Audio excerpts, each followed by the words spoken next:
नमस्कार बच्चों। हिंदी में पढ़ने वाले सभी बच्चों से अनुरोध है कि आप लोग इसको जो है ये परेशान न हुआ करें कि ये जो है इंग्लिश में पढ़ाए जा रहे हैं क्वेश्चन, क्योंकि कब तक आप लोग हिंदी में पढ़ेंगे, कभी न कभी तो इंग्लिश आ ही जाएगी। इसलिए समझने के भी प्रयास करते रहना चाहिए और समझना भी चाहिए, अच्छी बात है। तो चलिए ज़रा हम लोग स्टार्ट करते हैं।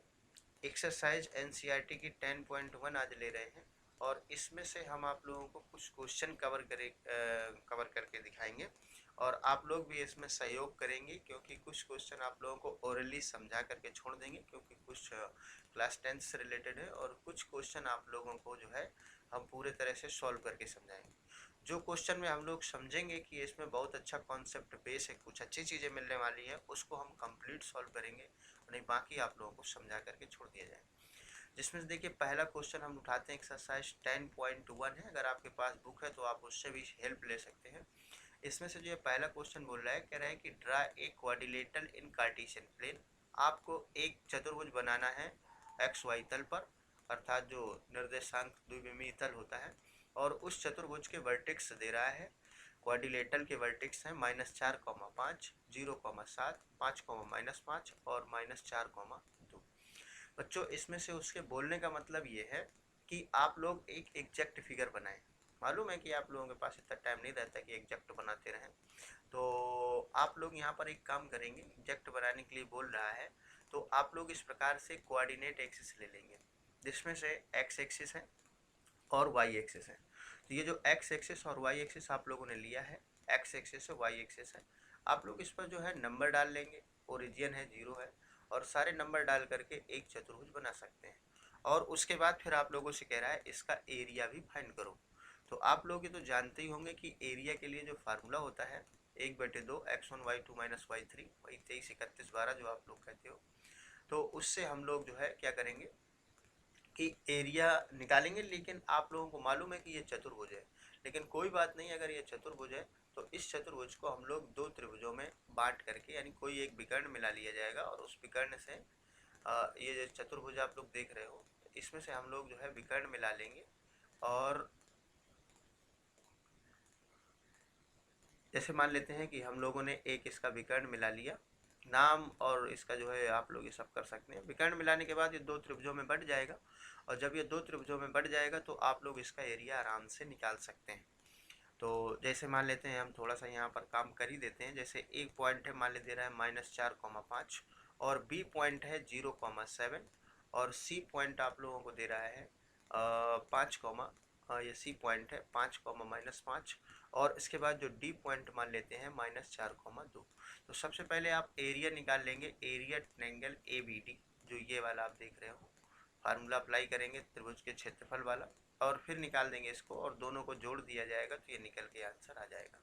इस प्रकार से तो ये पहला क्वेश्चन है। देखिए जब बच्चों नेक्स्ट क्वेश्चन आप लोगों से क्या बोल रहा है, जो ये दूसरा क्वेश्चन आप लोग देख रहे हैं उसको बड़े ध्यान से समझना, क्योंकि ये थोड़ा सा अच्छा क्वेश्चन है और समझने के लायक क्वेश्चन है। कह रहे हैं कि the base of an equilateral triangle. Base माने बच्चों आधार होता है, इक्विलेटरल ट्रायंगल माने एक समबाहु त्रिभुज है, और उसका आप लोगों को आधार दिया गया है 2a है, ठीक है ना। तो इस समबाहु त्रिभुज का आप लोगों को आधार दे रहा है। तो हम यहाँ पर आप लोगों को एक देखिए डायग्राम बना करके बताते हैं कि एक समबाहु त्रिभुज है आपके पास इस प्रकार से, और ये जो समबाहु त्रिभुज है इसका आधार दे रहा है। मान लेते हैं कि जो इसका आधार है उसका नाम है क्या, BC है। तो ये जो समबाहु त्रिभुज आप लोग देख रहे हैं इसका आधार है, और इसका नाम मान लेते हैं BC है, ये आधार है, और इसकी लंबाई BC की 2a दे रहे हैं, और उसके बाद ये मान लेते हैं ये A है। कह रहा है एलोंग दी वाई एक्सिस। अब देखिए यहाँ पर आप लोगों से वो एक चीज़ बोलने लगा कि ये जो है कह रहा है कि साइड इसकी 2 है, यानी भुजा 2 है तो सभी भुजाएं 2 होंगी। और कह रहा है कि जो इसका बेस है यानी आधार है, तो इसका आधार कह रहा है लाइज ऑन वाई एक्सिस, आधार इसका वाई अक्ष की डायरेक्शन में है। ये चीज़ आप लोग विशेष ध्यान रखेंगे। तो अब इसका मतलब हुआ कि ये आधार जो BC है, ये BC वाई एक्सिस के लॉन्ग, कह रहे सच दैट, और इस प्रकार से है कि the mid point of the base. अब बताओ जरा बच्चों, बेस का मिड पॉइंट आप लोग यहाँ देखेंगे कि नहीं देखेंगे। बेस का मिड पॉइंट यहाँ होगा, एट ओरिजिन, ये मूल बिंदु है। तो चलिए इस इंफॉर्मेशन से आप लोगों ने कह रहे फाइंड द वर्टिसेस, टारगेट हमारा रहेगा कि इसके शीर्षों के निर्देशांक आपको निकालने होंगे। तो चलिए बच्चों, इसमें से हम लोग बनाते हैं एक ट्रायंगल बनाते हैं कोऑर्डिनेट एक्सिस पर, और इसका जो आधार है वो कह रहा है वाई एक्सिस है। तो हम लोगों ने देखिए यहाँ से देखिए सीधे एक ये ले लिया ऐसे, और उसके बाद ये एक ट्रायंगल ले रहे हैं। तो आप देख रहे हैं कि एक ट्रायंगल इधर को भी बनाया जा सकता है, ये है इस तरह से, और दूसरा ट्रायंगल बच्चों आप लोग देखें ध्यान से तो इधर को भी बनाया जा सकता है। ये समबाहु त्रिभुज ही हम बना रहे हैं, लेकिन दो ट्रायंगल यहाँ पर बनाए जा सकते हैं, तो इन दोनों का निकालना है। अब हम लोग अगर नाम डालें इसका ए बी सी, तो बी सी को तो हमने बताया था कि यहाँ पर डालना है, तो ये है बेटा बी और ये है सी, और इसकी लंबाई कंप्लीट बी सी की 2a है, और मूल इसका आधार बनेगा बी सी, और मूल बिंदु इसका मध्य बिंदु होगा बी सी का।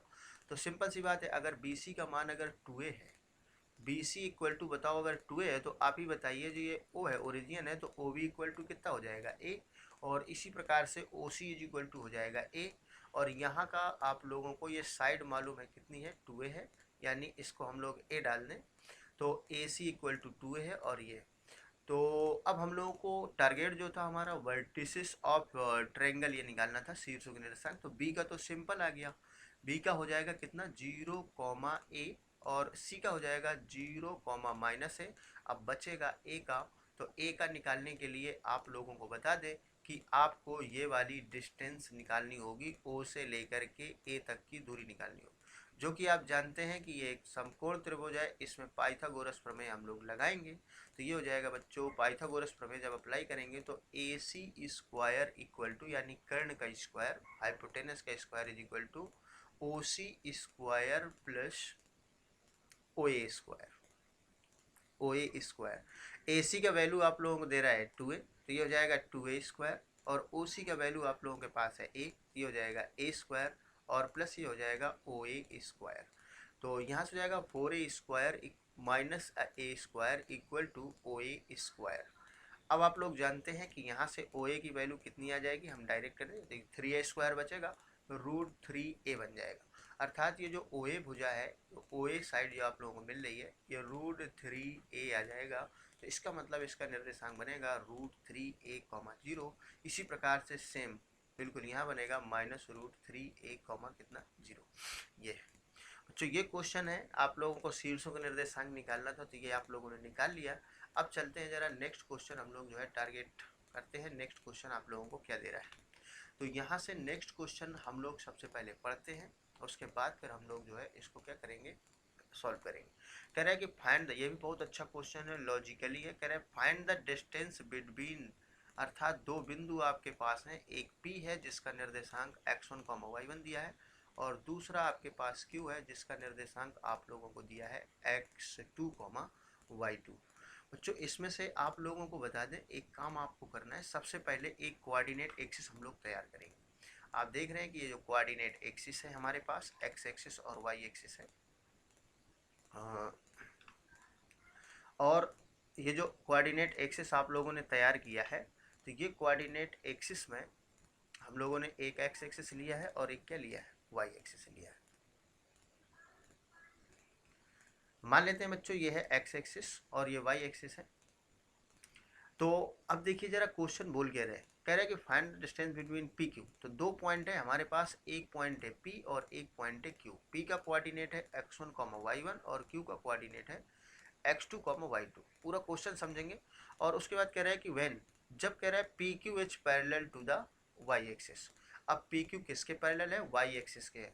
तो आप लोग एक ऐसा P और Q दो पॉइंट से जोड़ने वाला रेखाखंड बना लीजिए जिसमें से ये किसके पैरेलल हो, वाई एक्सिस के पैरेलल हो, ठीक है ना। तो चलिए जरा इसमें से हम लोग एक पी क्यू बनाते हैं, वाई एक्सिस के पैरेलल है, थोड़ा ध्यान से देखिएगा, ये वाई एक्सिस के पैरेलल है। इसमें से जो ये पहला वाला जो पॉइंट हम लोग यहाँ पर ले रहे हैं, ये P है, इसका कोऑर्डिनेट x1, क्या है, y1, और Q जो पॉइंट आप लोग दे रहे हैं ये है x2, y2 है। बच्चों आपको बता दें कि अगर कोई भी लाइन y एक्सिस के अगर पैरेलल होती है, तो उस समय पता है क्या होता है, ये जो x कोऑर्डिनेट होता है, यानी ये दोनों बराबर होंगे।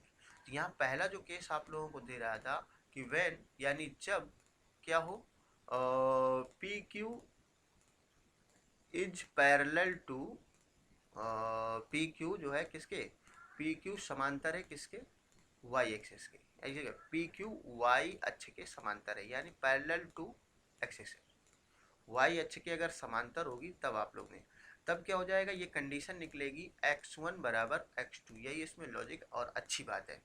तो जब ये x1 बराबर x2 हो जाएगा तो आप लोग PQ की दूरी निकालेंगे तो फार्मूला बनता है under root x2 minus x1 का होल स्क्वायर और प्लस y2 माइनस y1 का होल स्क्वायर, ये फार्मूला होता है।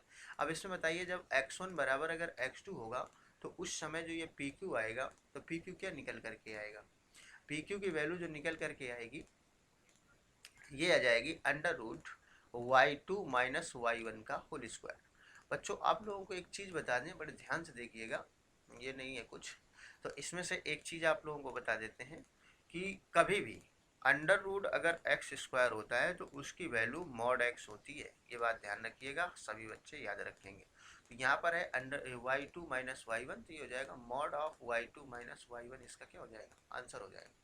अब आप लोगों को इसमें से पहला तो हो गया कि जब ये पी क्यू किसके पैरेलल था, एक्स एक्सिस के पैरेलल है, तब के लिए बात हो गई। अब हम लोग ले लेते हैं पी क्यू जब पैरेलल है किसके, सॉरी वाई एक्सिस के पैरेलल है तो इसकी बात हो गई। अब हम लोग लेते हैं पी क्यू पैरेलल है किसके, एक्स एक्सिस के। तो चलिए सबसे पहले हम लोग बनाते हैं कोऑर्डिनेट एक्सिस, और ये जो कोऑर्डिनेट एक्सिस आप लोग देख रहे हैं इसमें से एक्स एक्सिस है और वाई एक्सिस है। मान लेते हैं कि ये है एक्स एक्सिस, हम लोग लेते हैं एक्स एक्सिस है और ये वाई एक्सिस है और यहाँ पर ये मूल बिंदु है। अब जो पी क्यू है, जो भुजा आप लोगों को एक पी क्यू 2 पॉइंट दे रहा है, पी क्यू पैरेलल किसके है, Y axis, sorry X axis के हम यहाँ पर है। तो एक्स एक्सिस के जिस समय ये पैरेलल होगा, मान लेते हैं ये पी क्यू है, यहाँ पी है, और पी का जो कोऑर्डिनेट है, निर्देशांक है, वो x1 कॉमा कितना है, y1 है, और q का जो निर्देशांक है x2 कॉमा y2 है। तो सेम पैटर्न वही होगा बच्चों कि पी क्यू अगर ये पैरेलल है तो यहाँ पर वाई एक्सिस के सॉरी एक्स एक्सिस के अगर पैरेलल होगा, एक्स अक्ष के समांतर होगा, तो वाई की वैल्यू तो सेम रहेगी, अर्थात y1 की वैल्यू y2 के बराबर हो जाएगी। तो इस केस में y1 बराबर y2 होगा, और जैसे ही आप ये फार्मूला लगाएंगे तो उसमें से बचेगा x2 माइनस x1 का होल स्क्वायर और प्लस, चूँकि y1 और y2 दोनों बराबर इसलिए 0 बन जाएगा, और ये निकलेगा under root x2 minus x1 का होल स्क्वायर।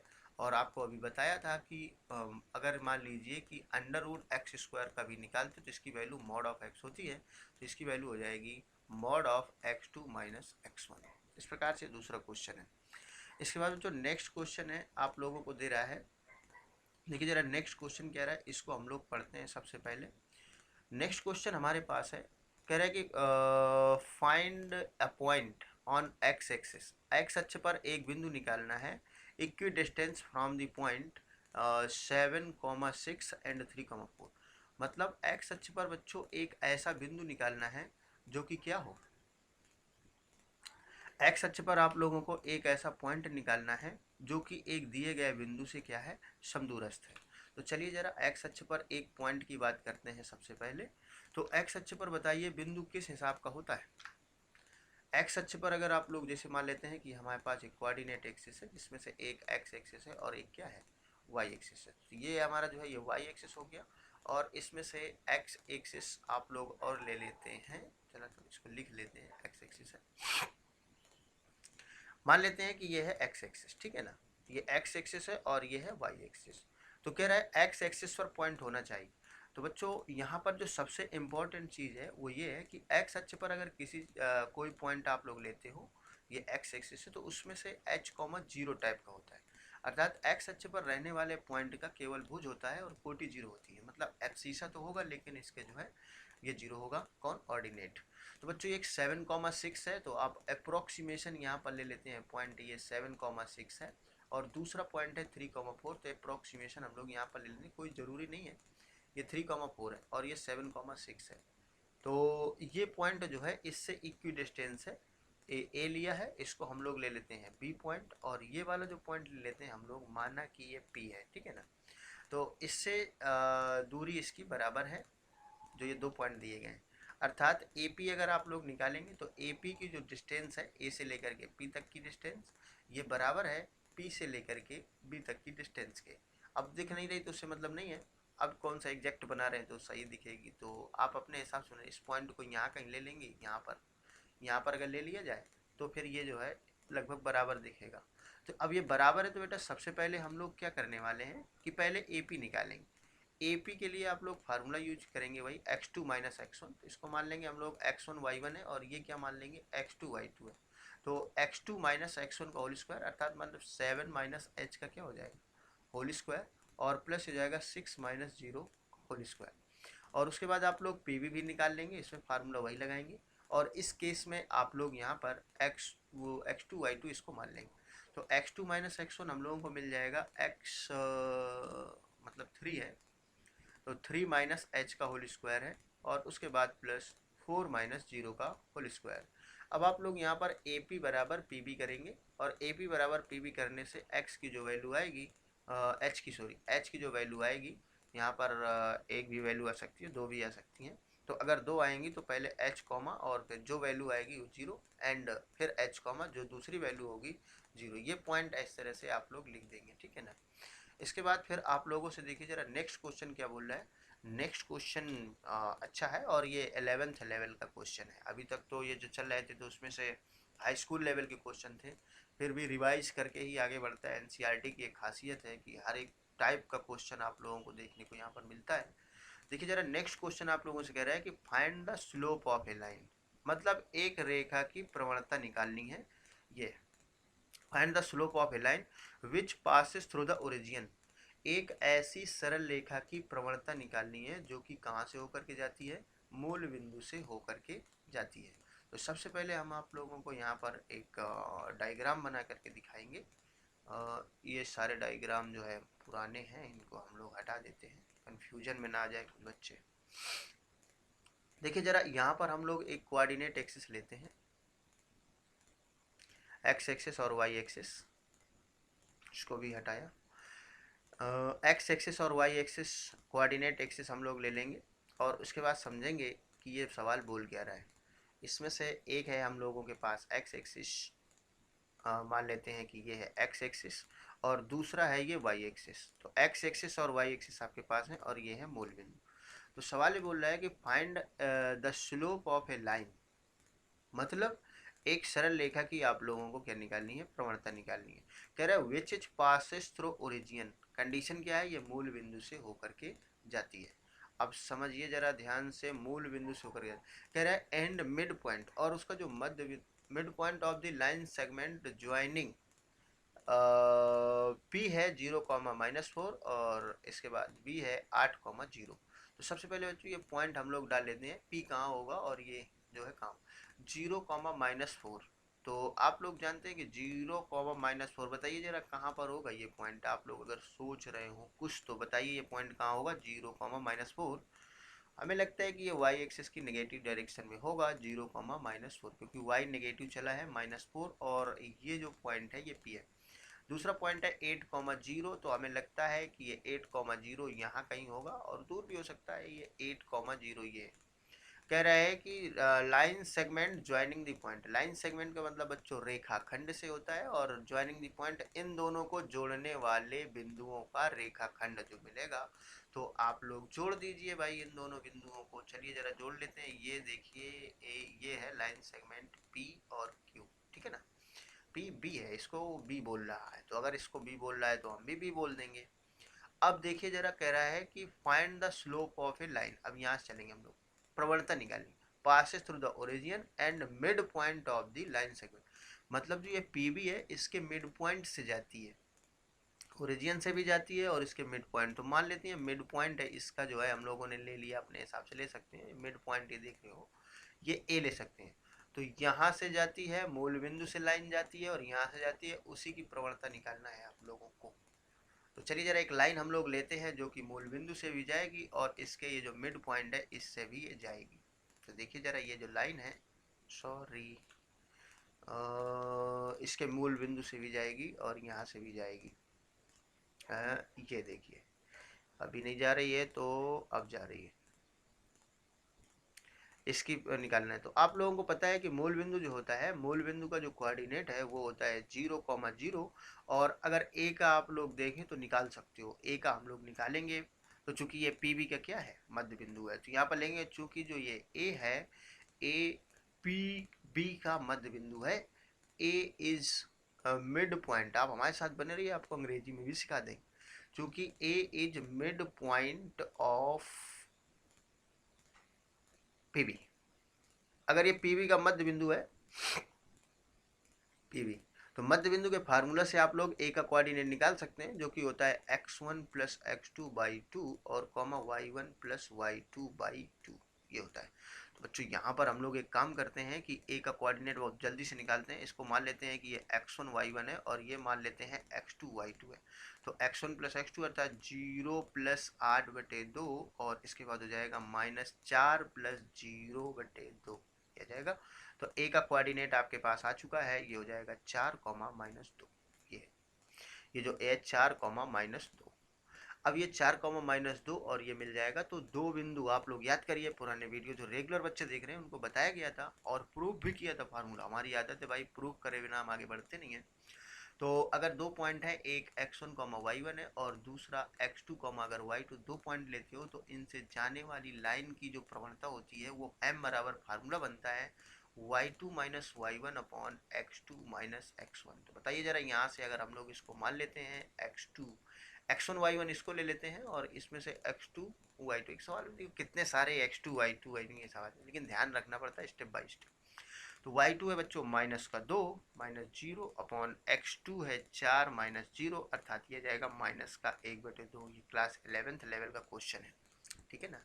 तो ये अच्छा क्वेश्चन है और आज के वीडियो में बस इतना ही। आगे वीडियो में इसके आगे के सवाल आएंगे जिसमें से फिर यही तरीका होगा सवालों को हल करने का।